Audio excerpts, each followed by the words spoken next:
pie equinovaro congénito, famosa llamada, o con lo que coloquialmente se llama pie chapín. ¿Listo?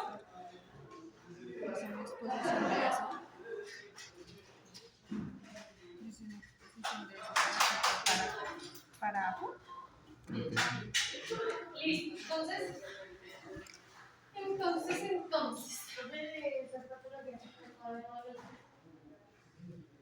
Pero primero vamos a hacer un taller, como para sacar los aspectos más relevantes de cada una, y ahí sí evaluamos. Y aparte, ¿listo?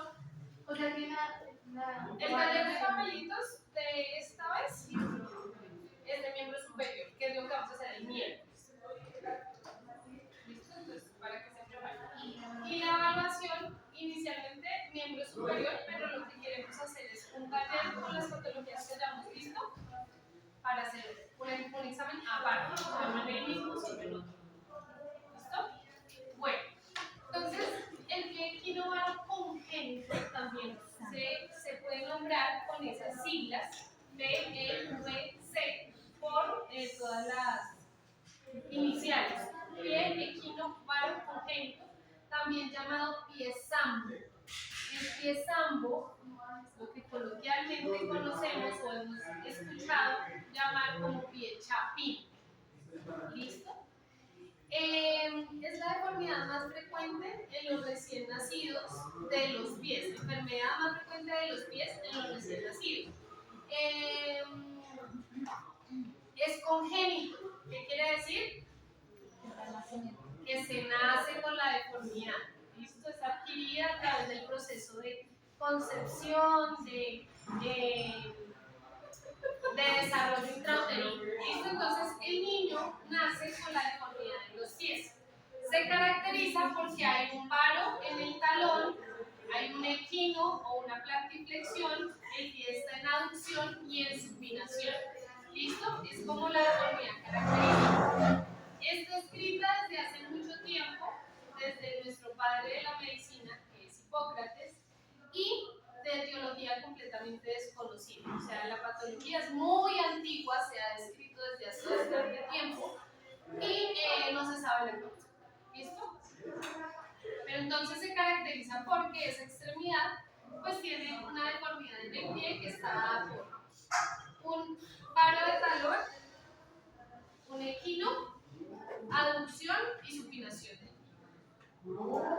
Listo, entonces a nivel epidemiológico estamos hablando de que afecta a 1 de cada 1000 nacidos vivos. Es una patología relativamente frecuente desde el tema congénito. Es más frecuente en el género masculino. ¿Listo? Entonces principalmente afecta a los niños. Generalmente es unilateral, solo es bilateral entre el 30% de los casos. Generalmente se afecta solo un pie, no los dos, aunque pueden estar afectados los dos. Y al año nacen aproximadamente 100.000 niños con pie equinovaro congénito en el mundo. O sea, no estamos hablando de algo poco frecuente, sino más bien frecuente. ¿Listo? La herencia juega un papel fundamental en esta patología y en todas las patologías. Acuérdense que si tenemos antecedentes de cualquier otra condición, pues nosotros tenemos una probabilidad mayor a otros que no tengan esa ascendencia, ¿cierto? Esa descendencia, perdón. Entonces, no es todas las patologías constituyen en un factor hereditario y genético una predisposición bien importante. Se dice que es poligénico y multifactorial, quiere decir que puede estar asociado a una predisposición genética y multifactorial, pues que incluidos varios factores desde el punto de vista genético, hereditario, mecánico. Ahorita vamos a hablar de unas teorías porque no se conoce la causa, pero se han descrito algunas teorías que puedan estar relacionadas con la presencia del pie equinovaro congénito. A nivel hereditario sí se ha encontrado relación. ¿Qué quiere decir eso? Que si hay algún miembro de la familia que ha nacido con pie equinovaro congénito, hay 30 veces más la probabilidad de que se vuelva a presentar. Entonces, si ustedes tienen en la familia tíos, primos que hayan nacido con pie chapín, usted a nivel hereditario y genético tiene esa predisposición. O sea, no lo presentó usted, pero sus hijos, sus nietos, acuérdense que la herencia es algo que se carga a cuestas. Si usted ya tuvo un hijo con pie equinovaro congénito, pues también hay probabilidad de que el siguiente hijo pues, tenga pie equinovaro congénito. Igual también hasta la tercera generación, ¿sí? Entonces, pues se puede generar, se puede presentar.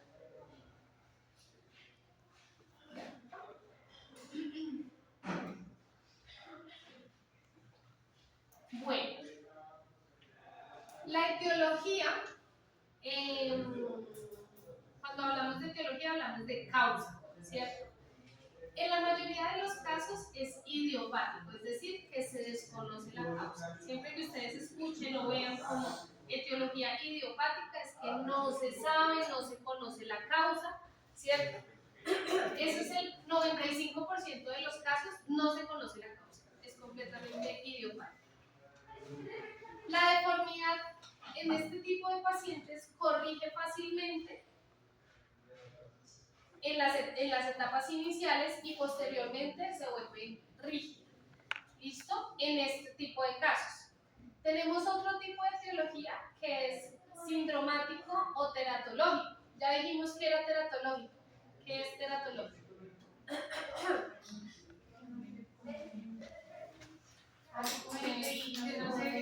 Todos son congénitos. Todos son. No sale realmente normal, sino que sale con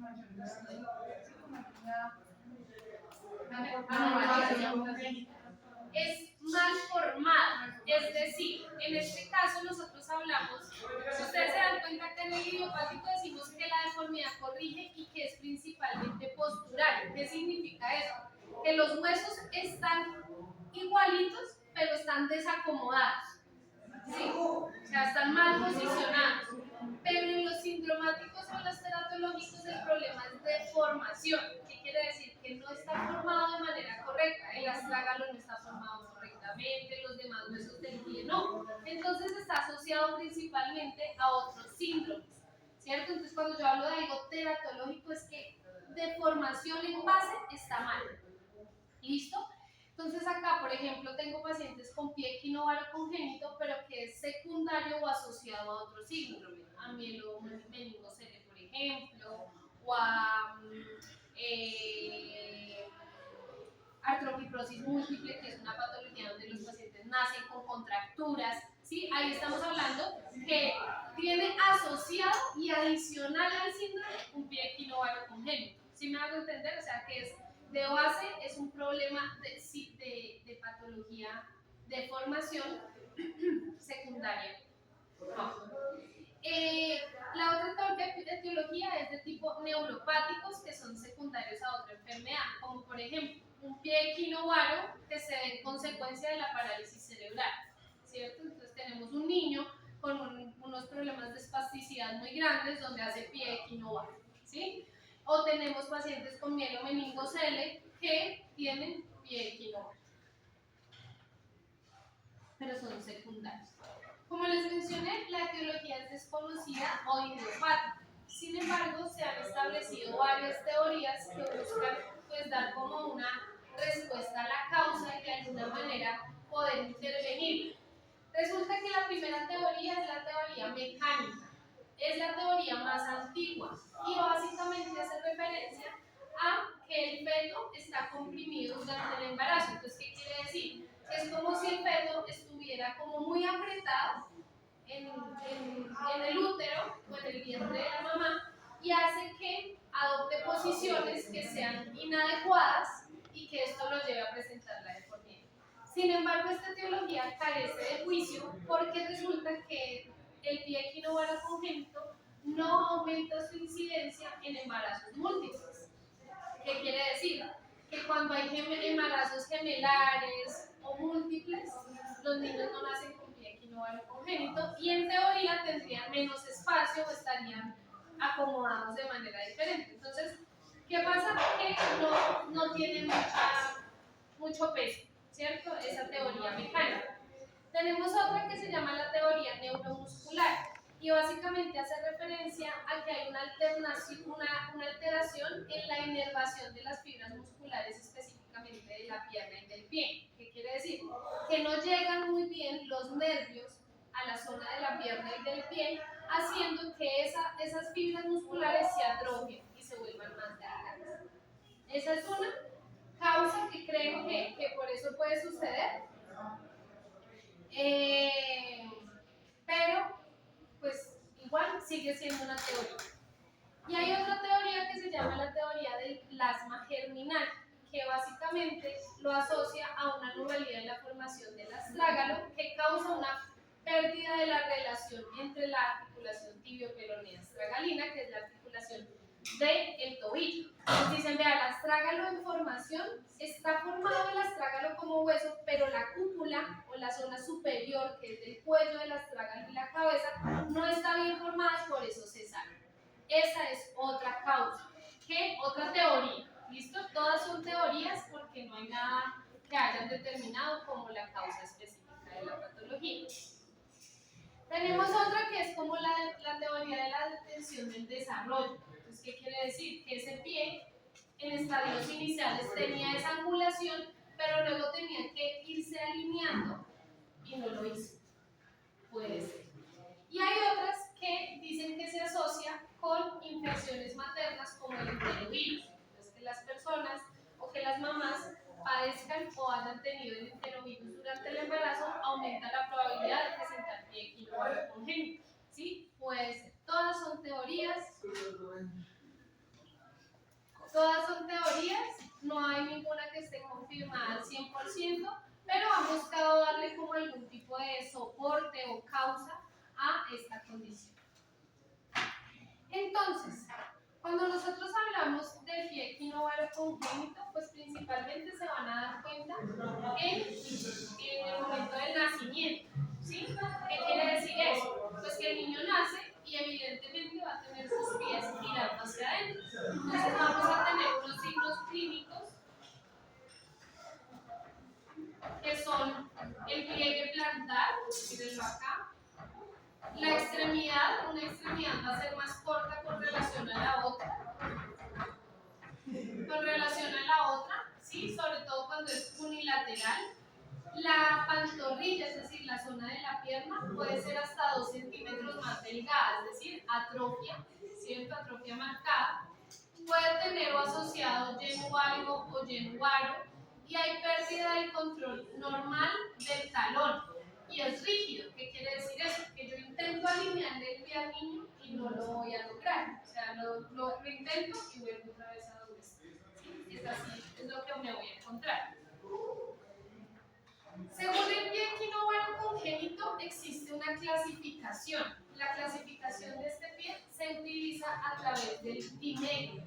El dimeglio es la movilidad de los pies o hace referencia a la movilidad del pie en diferentes ejes. Por ejemplo, tenemos acá el equino, ¿cierto? Porque mi paciente va a estar en varo, equino, aducto y supino, ¿cierto? Esa es toda la definición o toda la deformidad de ese pie. Mi pie está en equino. Dependiendo de yo qué tanto pueda lograr corregir el equino con la tracción manual, voy a ubicarlo en un dimeglio. Por ejemplo, del equino hacia arriba, yo lo que voy a buscar realizar es una dorsiflexión.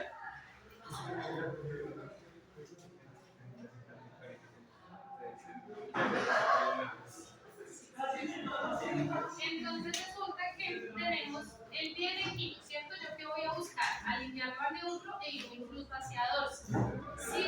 Si el equino no corrige, yo voy a tener un dimeglio grado 4, ¿cierto? Pero si logro alinearlo, pasar el neutro, que sería el 2, y llevarlo hasta dorso, puedo tener 1. Eso lo que me va a dar es la clasificación de la flexibilidad de la deformidad. Ya sabemos que sea flexible no quiere decir que yo la pueda corregir en un solo. ¿Sí me va a entender? O sea, me refiero a que yo puedo alinear, tengo algo de flexibilidad de la deformidad, pero apenas yo quite la fuerza externa, él va a volver a su misma posición. A eso lo puedo hacer tanto en dorsal para corregir el equino como en pronación y supinación para ver qué tanto logro corregir el aducto, y el vano, el aducto y la supinación. El diagnóstico pues es netamente clínico, aunque en muchos países, incluyendo el nuestro, se puede hacer un diagnóstico intrauterino. ¿Qué quiere decir? Que antes de que nazca el bebé yo puedo saber si viene con pie equinovar congénito o no. ¡Ey, ey!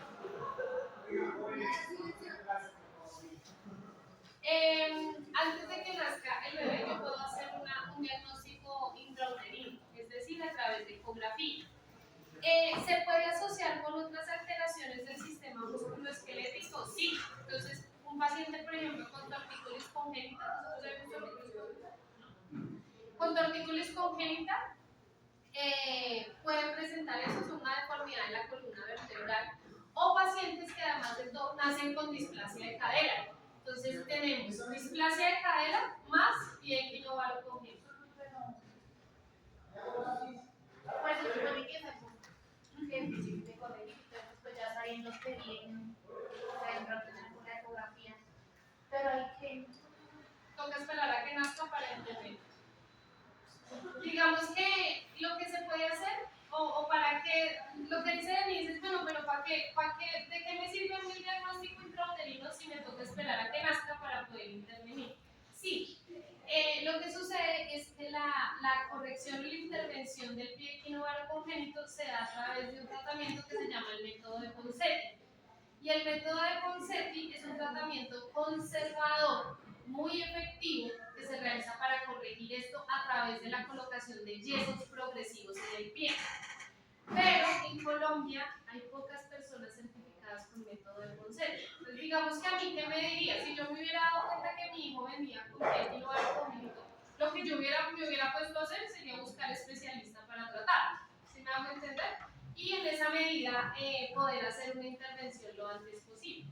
Entonces, digamos que sería como lo único, como pensar que tengo que empezar a buscar un especialista o una institución que me ayude con esta alineación. Los niños que nacen con pie equinovaro congénito no tienen ninguna alteración cognitiva, ¿no? El tema es netamente postural de su pie, a menos de que sea teratológico o sindromático, y es que viene en consecuencia o asociado a un síndrome o a un problema más serio. ¿Listo? Ahí puede estar comprometido algún grado de cognición dependiendo del síndrome. Pero si el niño viene netamente con el pie equinovaro congénito, viene perfectamente normal, solamente que con su pie en una posición inadecuada. ¿Listo? Para eso sería como lo único que puede funcionarme el saber que el niño viene con eso. Entonces, como les digo, puede estar asociado a otras deformidades del tejido musculoesquelético, como lo son la tortícolis y como lo son la displasia de cadera. Entonces, en algunos casos los niños vienen con el pie equinovaro congénito y hay que hacer Ponseti más Milgram, y así sucesivamente. ¿Por qué? Porque la vida es así. Las radiografías, el diagnóstico por ser clínico, las radiografías no sirven de nada. Primero, porque apenas nace el niño yo puedo ver la angulación del pie, entonces pues hacerle una radiografía no me va a confirmar nada, yo ya lo vi, ¿sí? Entonces no son útiles. Y además, pues porque es evidente desde el nacimiento, y acuérdense que no se hacen radiografías antes de los 3 meses de edad, porque no tienen validez, los huesitos son cartílagos, eso no se ve, entonces es perdido. ¿Listo? Y además, pues la radiografía no evalúa la función.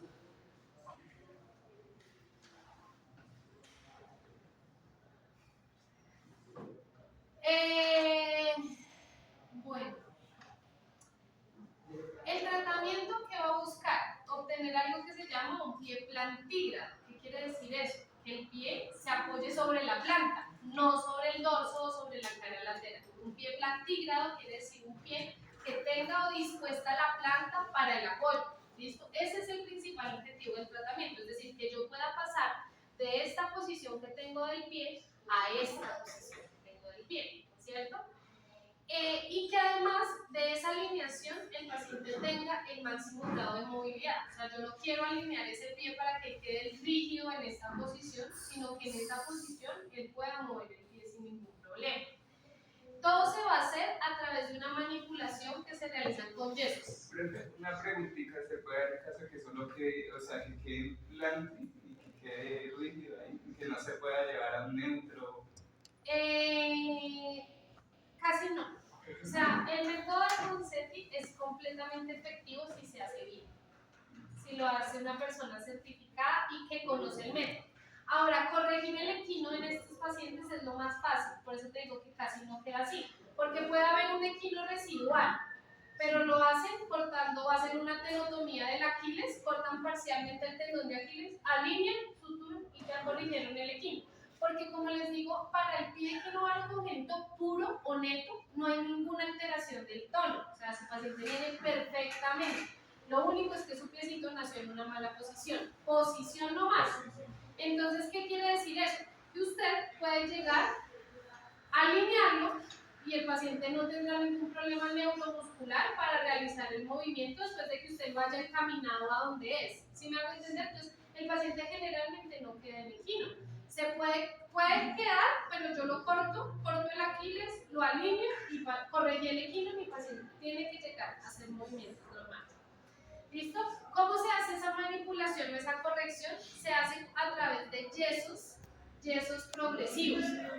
¿Listo? Entonces, el paciente, eso lo vamos a entender cuando hagamos el método de Ponseti, es que vamos alineando o el ortopedista va alineando el pie de manera progresiva y cada que gana algo de alineación lo enyesa, cada que gana otro poquito de alineación lo enyesa y los yesos se cambian semana a semana, pero eso lo vamos a ver más adelante. Entonces, para que entendamos la patología de base y luego podamos entender el tratamiento, que si bien ustedes lo enyesan, porque no son quienes hacen el proceso, sí lo terminan, porque después de los yesos utilizan unas ortesis que deben ser hechas por ustedes. Entonces deben entender en qué va el proceso, cómo va el proceso, para que así mismo pues, puedan intervenir.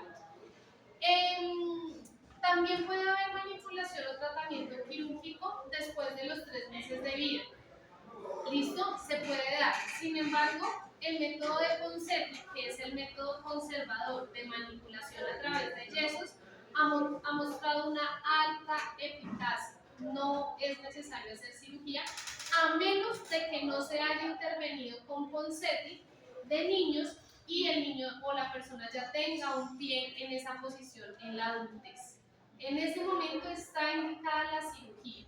O cuando definitivamente encontramos, cuando lo veamos Ponseti se van a dar cuenta de algo que él lo cataloga como un pie resistente, y es que no se deja alinear. Sí, o sea, por más de que lo hace, no hay cambios, entonces en ese sentido sí es indicada la cirugía. Pero en la gran mayoría de los casos, con solo manipulación y la colocación de los yesos, el usuario corrige. Eso es pie equinovaro congénito. Súper sencillo, ¿sí o no? Nació con el pie en una angulación inapropiada, pero tiene, no hay. Causa no se sabe. ¿Listo? Pero ojo, porque para esto es importante decir que el tratamiento de los yesos aplica para el 95% de los idiopáticos, es decir, el que no se le conoce la causa. O sea, este es para este grupo el tratamiento de los yesos. ¿Listo? Para el sindromático y el teratológico, no, porque es que ya no sería lo único que tendríamos que corregir. Ella ya tiene, o ese paciente ya tiene un síndrome de base, tiene otras patologías asociadas. Y neuropáticos secundarios a una enfermedad neurológica, por ejemplo, el mielomeningocele, el niño puede tener pie equinovaro congénito también. Generalmente tampoco se intervienen con yesos, porque resulta que las características clínicas de pacientes con mielomeningocele, ustedes que ya lo vieron, acuérdense porque tienen que repasar.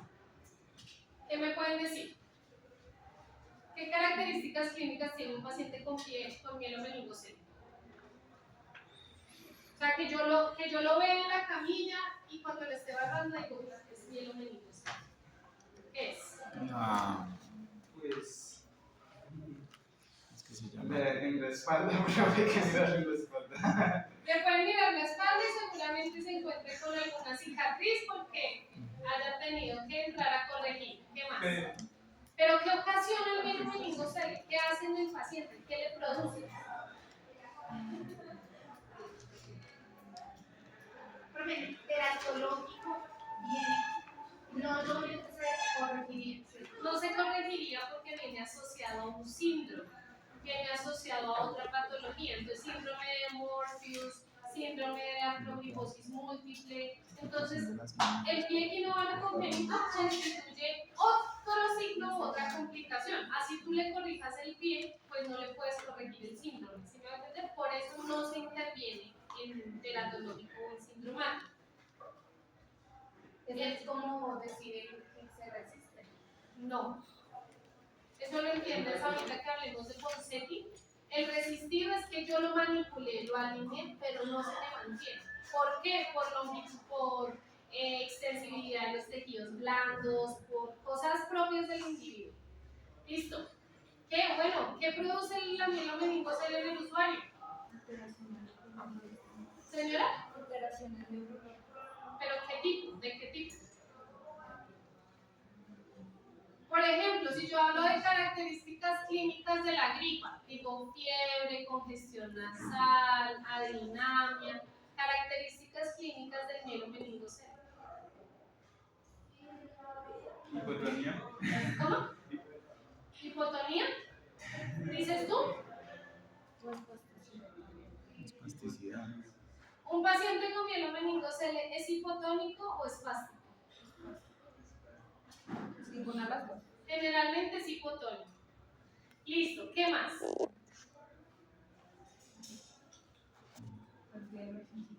Pérdida de la sensibilidad y de qué más.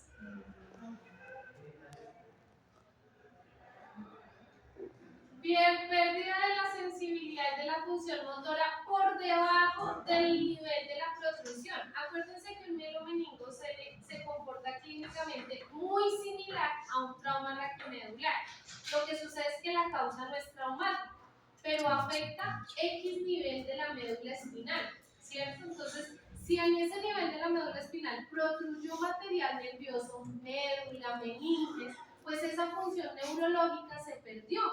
Pérdida, control de esfínteres no hay control voluntario del movimiento, no hay percepción de sensibilidad. Entonces, el mielomeningocele generalmente no se trata del pie equinovaro congénito cuando viene asociado por los problemas sensitivos, como hay que ponerle yeso. Entonces, el usuario no tiene percepción de sensibilidad, luego no se indica. A menos de que el mielomeningocele sea muy bajito, o sea, de un nivel muy bajo. Y si es muy bajo, ¿qué creen que puede pasar? ¿Cuál es el pronóstico del paciente? O sea, si el nivel de protrusión es lumbar o lumbosacro, ¿qué creen que puede pasar en el paciente? ¿Cuál es su pronóstico?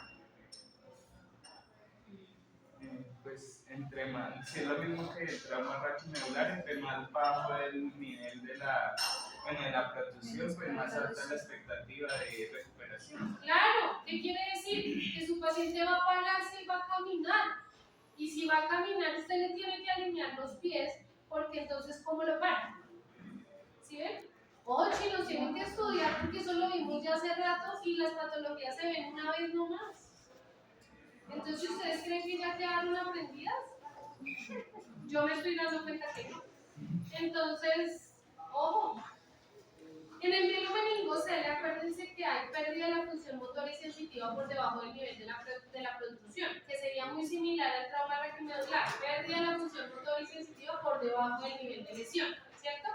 En el mielomeningocele la causa no es traumática, sino es congénita porque hay un cierre defectuoso del tubo neural, las apófisis espinosas no se unieron, quedaron abiertas y por acá salió material, ¿cierto? Ese material que sale de la columna se daña. Quiere decir que la médula espinal ya a ese nivel no funciona, dejó de conducir la información, o sea, hasta ahí, hasta donde protruyó, lleva información, de aquí para abajo no hay nada. Entre más alto el nivel, mayor pérdida neurológica. Entre más bajo el nivel, menor pérdida neurológica. Eso aplica igual para el trauma raquimedular, igualitico.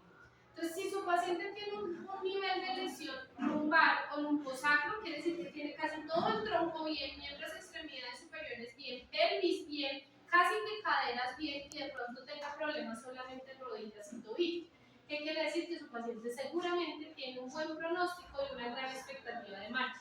Si adicional al mielomeningocele el niño nació con un pie equinovaro congénito, ese es el que tiene indicación de tratamiento con Ponseti, por la proyección de marcha y la proyección de bipedestación. Sin embargo, se tiene que hacer demasiado cauteloso porque el paciente no tiene sensibilidad. Poner un yeso o una ortesis en un paciente que no tiene percepción de sensibilidad es complejo porque usted tiene que hacer una vigilancia exhaustiva, no vaya a ser que genere una lesión profunda.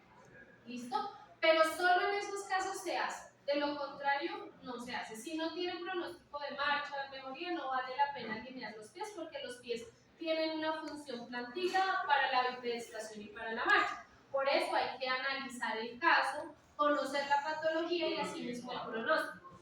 ¿Listo? Entonces, para ese 95% de los casos es que yo propongo un plan de tratamiento con Ponseti.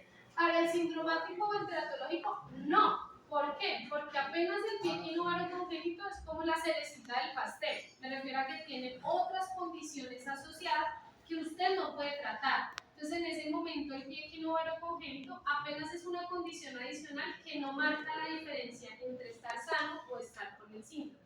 ¿Listo? Y en el secundario, enfermedades neurológicas depende.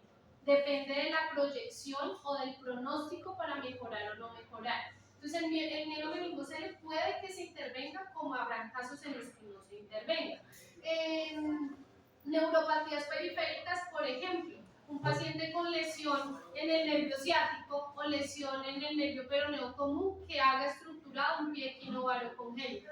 En este caso, usted no lo va a tratar con Ponseti generalmente, sino que busca hacer una artrodesis o algo porque él sí va a perder la función motora. ¿Se acuerdan que les decía yo en Ponseti? Usted solo alinea y como no hay ningún problema neuromuscular, en teoría el paciente tendría que continuar haciendo sus movimientos. En lesiones de nerviosas periféricas no, porque si el nervio se dañó, usted perdió sensibilidad y movilidad. Entonces, así usted alinee, pues el pie no va a tener su función. Entonces, la intervención sería de otro tipo, hacer una artrodesis o hacer un tratamiento ortésico asistido para otro tipo de cosas, pero no haría Ponseti. Haría un AFO articulado o cualquier otra cosa. ¿Listo? Asimismo, si la lesión es un poco más alta en el nervio ciático o etcétera, etcétera. ¿Sí? ¿Es claro? Entonces, solo para ese 95%, donde el niño nació, está perfectamente de todo, pero tiene un pie con esa posición, es que yo lo enruto hacia Ponseti o hacia los yesos programados.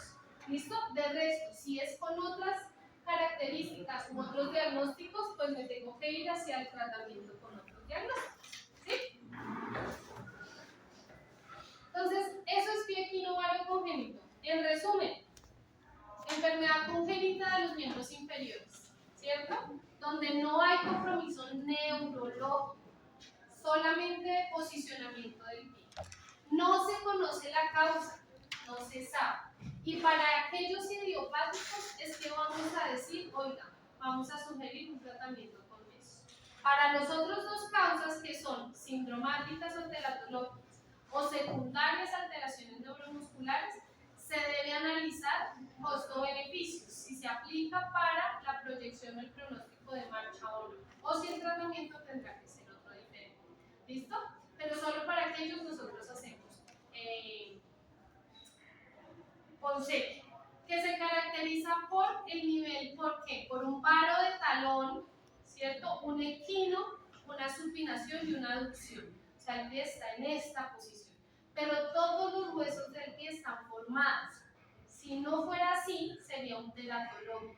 ¿Listo? Si todos los huesos del pie están formados y solo es de alineación, pues el principio es que usted puede volverlos a alinear. ¿Listo? Ese es el mismo idioma.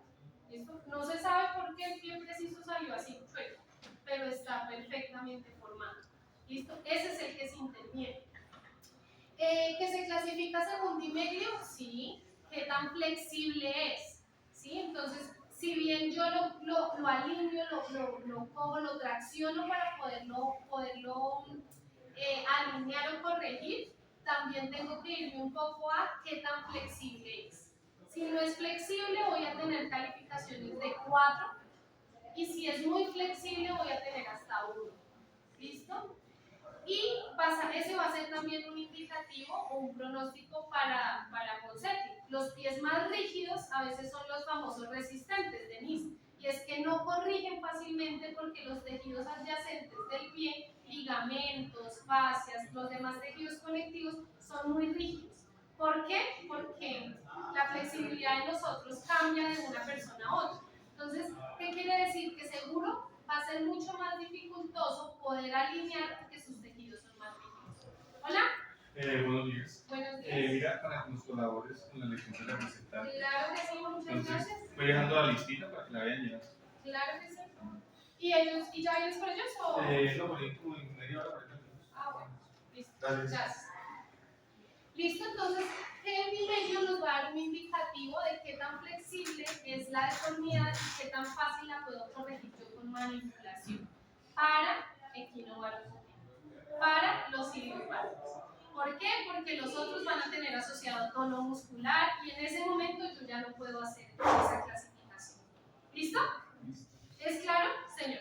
Profe, o sea, yo lo que entiendo es que la parte teratológica sea hacia la parte de maleolos, calcáneo y demás, pero por ejemplo, si la parte teratológica fuera hacia metatarsos o falanges, También.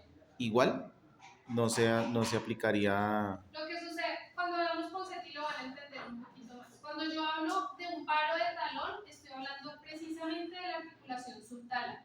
Luego me voy a ir hacia una supinación y ahí ya meto el medio pie. Y luego voy a tener un aducto y ahí meto el antepié. O sea, la deformidad es de todo el pie en realidad. ¿Listo? Y se corrige en fases. Se corrige primero la del astrágalo dentro de la cúpula, luego sí controlo el varo y por último el resto. Pero tengo que intervenir todo el pie. Ahora, acuérdate que el teratológico puede que haya alteración en la formación del pie, pero seguro hay alteración en otra zona. Esa pierna no se formó bien, le faltó el fémur, le faltó el peroné, o tiene asociado un tema de deformidades estructurales en otras zonas, en los brazos, en las piernas. Eso es teratológico. Entonces, yo no intervengo el pie porque asociado tengo todo un montón de cosas o un universo de cosas que no tengo cómo tratar o que tengo que tratar de otra manera. ¿Listo? A eso me voy cuando es teratológico. Pero pues en términos generales es una patología frecuente. En Colombia tenemos solamente en Colombia como 10 o 12 ortopedistas pediátricos certificados por Ponseti. O el grupo fuerte está en el Roosevelt. En el Roosevelt hay ortopedistas certificados por Ponseti que hacen la manipulación de los yesos. ¿Listo? Y pues en ciudades principales, Cali, en Medellín, porque certificarse es difícil, generalmente lo hacen en otras zonas del país. Y pues como todo el gremio médico es muy cerrado, o sea, a ellos no les sirve que haya mucha gente certificada porque ajá. Entonces, el gremio médico es así. O sea, por eso es que para las especializaciones o las subespecializaciones abren un cupo o 2 cupos, para que no se les llene el gremio de un montón de muchos, sino que siga siendo cerrado. Eso es general, el gremio médico es así. En Ecuador, en la Fundación Hermano Miguel que nosotros visitamos en el 2018, ellos tienen un programa de Ponseti y benefician a un montón de gente junto con los rubros del Estado. La gente paga para ayudarle a las personas a corregir, porque es una patología que se puede corregir en la infancia temprana y ya luego usted es perfectamente normal. Solamente va a necesitar unas plantillas de por vida, pero eso lo vamos a ver cuando vamos con Ponseti la próxima mañana. ¿Listo? ¿Me ayudan por favor llenando esto?